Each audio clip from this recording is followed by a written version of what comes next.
11절 온 이스라엘이 내 하나님 여호와 앞에 그가 택하신 곳에 모일 때 이 율법을 낭독하여 온 이스라엘에게 듣게 할지니라. 그리고 온 이스라엘에게 낭독하여 듣게 하는 내용이 뭐죠? 그걸 지난주에 했죠. 지난 시간에. 바로 이 내용입니다. 십계명이 아니고요. 너희는 강하고 담대하라. 두려워하지 말라. 그들 앞에서 메뚜기처럼 떨지 말라. 이는 내 하나님 여호와께서 그가 하나님 그분이 너와 함께 가시며 결코 너를 떠나지 아니하시며 버리지 아니하실 것이라는 내용이 율법 내용의 핵심입니다. 그러니까 율법을 은혜로 받아들여야지 율법을 지켜야 되는 어떤 규례, 법도 선악 근본이 된 어떤 행위의 근본으로 받아들이면은 하나님을 신뢰하지 않는 거죠. 자기가 주인이 돼서 자기가 지켜야 되는 겁니다. 근데 여기서 31장 6절이나 7절이나 8절의 핵심은 뭡니까? 하나님이 하시겠다는 거예요. 하나님이. 자, 하나님 5절에 보면은 여호와께서 그들을 너희 앞에 넘기시리니. 하나님이 넘겨주시는 거죠. 우리가 넘겨받은 우리는 넘겨주셨으니 그냥 처리만 하면 되는 거예요. 그리고 4절에 봐도 또한 여호와께서 이미 멸하신 아모리 왕 시온과 옥과 및 그 땅에 행하신 것 같이 그들에게도 행하실 것이다. 3절도 마찬가지예요. 여호와께서 이미 말씀하신 것 같이 내 하나님 여호와께서 너보다 먼저 건너가사 이 민족들을 내 앞에서 멸하시고 이미 넘어가셨고 이미 멸하시고 이미 멸하셨기 때문에 우리가 그 땅을 그냥 차지하게 되는 겁니다. 여기 어디 우리의 노력이 들어가 있습니까? 하나님께서 다 하시고 우리는 뒤따라가면서 깃발만 꽂으면 되는 거예요. 이게 은혜라는 거예요. 그런데 우리는 율법하면은 알레르기 반응처럼 내가 지켜야 되고 내가 주인이 돼서 내가 행해야 되고 내가 뭔가를 해야 되는 이러한 반응을 보인다는 겁니다. 그거는 율법이지 그 은혜가 아니거든요. 율법의 기본은 은혜입니다. 율법의 기본은 은혜예요. 내가 중심이 돼서 내가 하나님이 돼서 내가 행하는 것이 아닙니다. 그래서 3장 11절 온 이스라엘이 내 하나님 여호와 앞에서 그가 택하신 곳에 모일 때 그래서 그때 이 율법을 낭독하는데 그 율법의 핵심이 십계명이 아니고 바로 하나님의 은혜가 바탕이 된 하나님을 신뢰하고 하나님께서 모든 것을 행하시고 하나님께서 모든 것을 이루시면 우리는 그저 뒤따라가면서 아멘. 주님이 하셨습니다. 주님이 행하셨습니다. 이게 바로 낭독되어진 율법의 핵심 내용입니다. 그래서 온 이스라엘이 이 율법을 듣는 거예요. 그러니까 은혜죠. 표현 방식은 율법이라고 그랬지만 내용물은 은혜인 겁니다. 이거 확실하게 구분하고 넘어가야 나머지가 다 이해가 됩니다. 12절 곧 백성의 남녀와 어린이와 내 성읍 안에 거류하는 타국인을 모으고 자 백성의 남녀와 어린이와 내 성읍 안에 거류하는 타국인을 모은다라고 했습니다. 자 12절에 백성의 남녀와 거류민 이렇게 백성이라는 게 지금 이 백성이라는 단어가 암입니다. 암. 그런데 이 백성이 어디 나오냐면 창세기 11장 6절부터 나와요. 여호와께서 가라사대 이 무리가 한 족속이요 언어도 하나의 무리 이같이 시작하였으나 이후로는 그 경영하는 일을 금할 수가 없다다. 이 무리 그러니까 이 백성이 어떻게 됐다라는 얘기입니까? 한 족속 언어도 하나. 지난번에 신명기 강의할 때 말씀드렸죠. 한 족속 언어도 하나라는 것은 같은 언어, 즉 같은 종교를 가지고 같은 신앙 고백을 했다라는 겁니다. 예.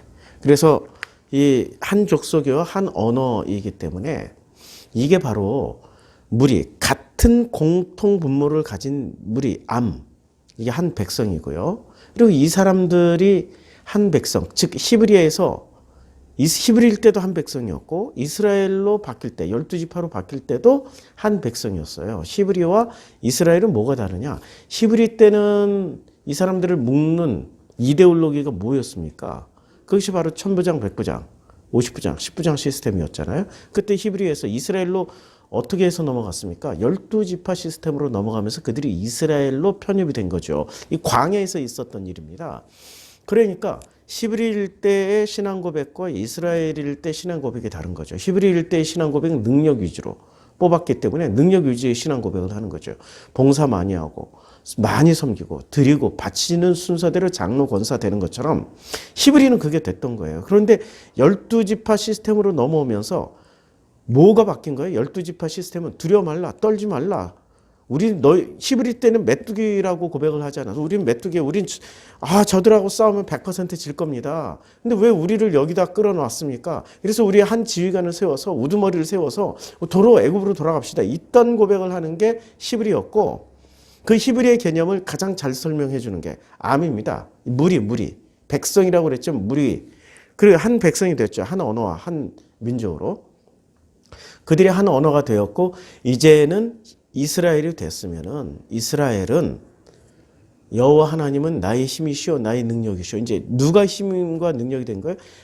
히브리일 때는 자기네들이 주체가 돼서 자기네들이 싸우려고 하니 그들은 거인이요, 그들은 네필입니다. 우린 도저히 싸울 수 없다. 아모리들은 너무 크다.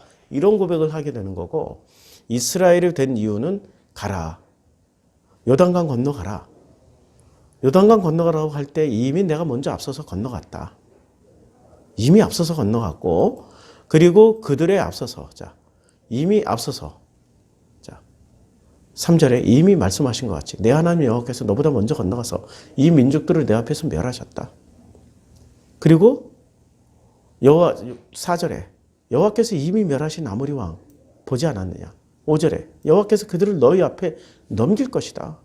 너희는 내가 너희에게 명령한 모든 명령대로 그대로 행하기만 하면 돼. 6절 그럼에도 불구하고 너희가 지금 아직도 잘 믿지 못하겠어? 그럼 강하고 담대하라. 두려워하지 마. 그들 앞에 떨지 마. 이는 내 하나님 여호와가 그와 하나님 여호와께서 너와 함께 가시며 결코 너를 떠나지 아니하시며 너를 버리지 아니하실 것이야. 7절 모세가 여호수아를 불러 온 이스라엘 목전에서 이렇게 말씀하신 거죠. 강하고 담대하라. 너희는 이 백성을 거느리고 여호와께서 그들에게 조상에게 주리라고 맹세하신 그 땅에 들어가. 그 땅을 차지하게만 하면 돼. 이게 은혜이지 않습니까? 그러니까 히브리에서 이스라엘이 되는 순간 그 땅을 차지하는데 뭐가 달라졌어요? 히브리는 자기네들이 차지해야 될, 자기네들이 싸운다고 생각한 거고요. 그리고 이스라엘로 바뀐 순간부터는 우리가 싸우는 게 아니라 아버지께서 먼저 다 싸워주셨고 우리는 뒤따라가면 됩니다. 그러면 창세기 11장 6절에 이 무리 암은 여호와께서 가라사대 이 무리가 한 족속이요 언어도 하나이므로 이같이 시작하였으니 이후로는 경영하는 일을 금지할 수 없다. 한 무리는 뭐예요? 히브리라는 거죠. 그런데 창세기 14장 16절에 암이 지금 두 번째 나오니까 첫 번째 암은 바벨탑을 쌓던 사람들, 백성들, 한 무리들. 자, 모든 빼앗겼던 재물과 자기 조카 롯과 그 재물과 또 부녀와 인민들, 그 백성들을 다 찾아왔습니다. 그러니까 아브라함의 백성들이에요. 그래서 15장에 언약 체결을 하죠. 그러니까 아브라함의 백성이란 말입니다. 이 아브라함이 이 자기 조카 롯을 되찾으러 갈 때 군대가 얼마나 됐습니까? 300밖에 안 됐어요. 그들은 한 국가 단위의 군대였단 말이에요. 그럼 군대의 숫자, 군대의 훈련, 한 국가 대 아브라함의 사병이 가는 거예요. 누가 이길 것 같습니까? 당연히 그들이 이기죠. 그런데 아브라함은 그들의 군대를 보지 않고 아버지 하나님의 능력을 보고 와서 뺏어온 거예요. 자, 창세기 17장 14절에 보면 할례를 받지 않은 남자 곧 그 양피를 배제한 자는 백성 중에 끊어지리. 내가 그가 내 언약을 배반했습니다. 자, 백성들이 이제 모두 뭐를 해야 되려? 할례를 받는 거죠. 언약을 체결하는 거죠. 이제는 비로소 할례를 받고 언약을 체결하고 무엇을 하게 되는 겁니까? 이제 그 백성으로 거듭나는 할례가 백성으로 거듭나는 사건 아닙니까? 이게 히브리에서 이스라엘로 건너오면 그 다음부터는 어떤 전쟁이든 두려워하지 않는 거죠. 히브리에서 이스라엘로 건너오지 않았기 때문에 자기네들의 힘과 능력을 보고 못하겠다, 안 하겠다.